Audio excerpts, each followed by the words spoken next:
आज तक इन्फिनिक्स के ज़्यादा करके जितने भी स्मार्टफ़ोन्स इंडिया में लॉन्च हुए हैं, बढ़िया प्राइसिंग के साथ में आते हैं और स्पेसिफ़िकेशंस भी प्राइसिंग के हिसाब से बहुत ही बढ़िया होता है।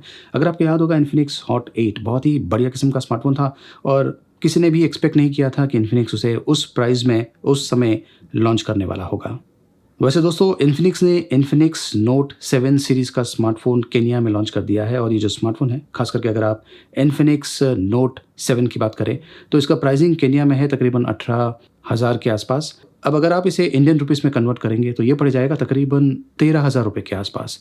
अब मुझे ये नहीं पता कि कब ये जो स्मार्टफ़ोन है इंडिया में लॉन्च होगा, लेकिन अगर जब कभी ये इंडिया में लॉन्च होगा तो इसका जो प्राइसिंग है हो सकता है कि थोड़ा-सा कम हो, लेकिन आपको तो पता है कि जो जीएसटी है वो भी थोड़ा-सा बढ़ गया है। तो प्राइसिंग अगर कंपनी ने अच्छा रखा तो ये भी बहुत ही बढ़िया स्मार्टफ़ोन हो सकता है।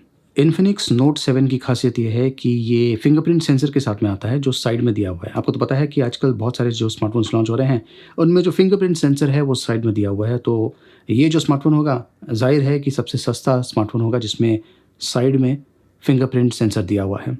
इस हैंडसेट का जो स्क्रीन है ये 6.95 इंचेस का है। ऑलमोस्ट 7 इंचेस तक पहुंच गया है, लेकिन कोई भी स्मार्टफ़ोन जो है, जो फ़ोल्ड नहीं होता है, अगर उसका जो स्क्रीन है, अगर वो 7 इंचेस तक पहुंच जाता है, तो वो स्मार्टफ़ोन नहीं कहलाएगा, वो एक टैबलेट कहलाएगा। तो वो एक लिमिटेशन है, उसके हिसाब से चलना पड़ता है। लेकिन हो सकता है कि आगे चल के जो रूल है, इसे भी चेंज करना पड़े। लेकिन फ़िलहाल ये जो स्मार्टफ़ोन है, बढ़िया स्क्रीन के साथ में आता है। रेज़ोल्यूशन है एचडी प्लस। वैसे काफ़ी लोग कहेंगे कि जो रेज़ोल्यूशन है कम है, लेकिन देखिए अगर आप एक बजट फ्रेंडली स्मार्टफ़ोन देख रहे हैं तो आपको उसमें सब कुछ नहीं मिलने वाला है। इस हैंडसेट पर पीछे की तरफ क्वाड कैमरास दिया हुआ है और जो कैमरा है उसका जो प्लेसमेंट है एकदम सेंटर में दिया हुआ है, सर्कुलर डिज़ाइन पैटर्न है और जो प्राइमरी कैमरा है वो 48 मेगापिक्सल का है। इसमें डुअल स्पीकर्स है, डीटीएस ऑडियो सपोर्ट करता है और इस हैंडसेट का जो वज़न है ये तकरीबन 200 ग्राम के आसपास है। इसी से आप समझ गए होंगे कि जो हैंडसेट है इसमें ज़्यादा बैटरी है। वैसे इसमें 5000 एमएएच की बैटरी है और ये 18 वॉट फास्ट चार्जिंग सपोर्ट करता है और जहाँ तक मुझे लगता है बॉक्स में भी आपको 18 वॉट फास्ट चार्जर मिलने वाला है।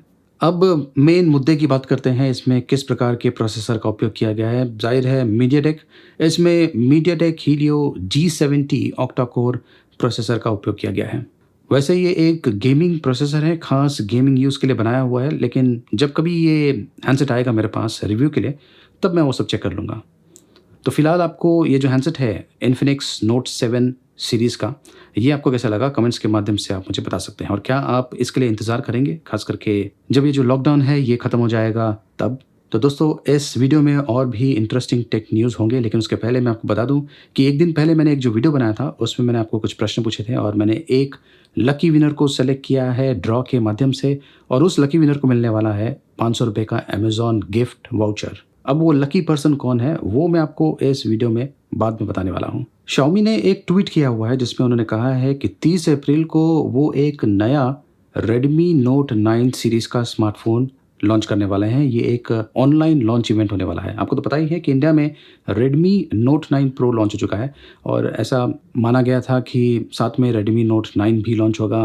इनफैक्ट बहुत सारे स्पेकुलेशंस हैं रेडमी नोट 9 और दूसरा है रेडमी नोट 9 प्रो मैक्स।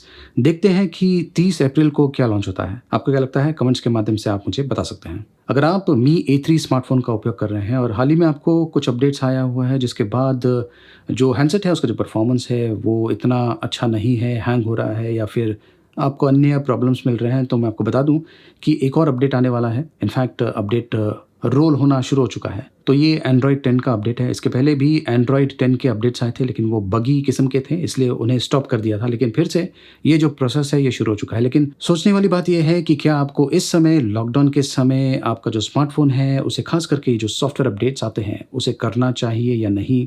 अगर आपका सॉफ्टवेयर अपडेट हिस्ट्री अच्छा नहीं है, कि आपने बहुत बार एक्सपीरियंस किया है कि अपडेट के बाद आपको अच्छा परफॉर्मेंस नहीं मिलता है, तो बेहतर होगा इस लॉकडाउन के समय अपना जो स्मार्टफोन है उसे अपडेट ना करें। क्योंकि अगर कुछ मेजर प्रॉब्लम हो गया तो फिर आप कुछ नहीं कर पाएंगे, घर के बाहर तो आप निकल नहीं पाएंगे। एक और खबर ये आ रही है कि Xiaomi का Mi Band 4C का जो सर्टिफिकेशन प्रोसेस है ये शुरू हो चुका है और ऐसा भी कहा गया है कि ये जो फिटनेस बैंड है, सस्ता फिटनेस बैंड, ये बेसिकली रेडमी का जो बैंड है वही सेम होने वाला है, लेकिन नाम अलग दिया हुआ है Mi Band 4C। अब देखिए कुछ कंट्रीज में हो सकता है कि ये जो रेडमी बैंड है किसी और नाम से Xiaomi बेच सकता है, जैसे कि Mi Band 4C।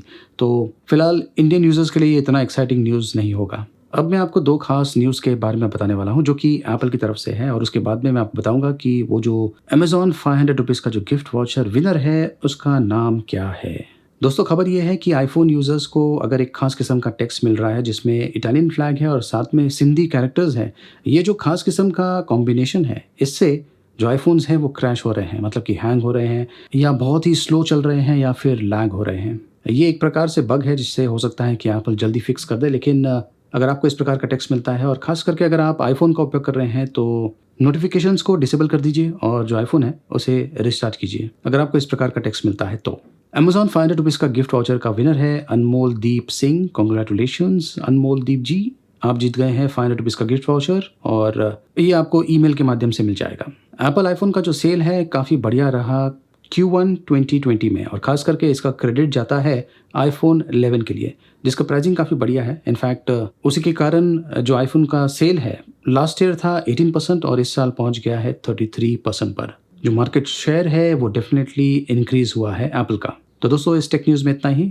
जो विनर है उसके बारे में डिटेल्स मैंने इस वीडियो में ही बता दिया है। अगर आपने जो वीडियो है ध्यान से नहीं देखा है तो आपने वो मिस कर लिया है। लाइक, शेयर और सब्सक्राइब देखते रहिए।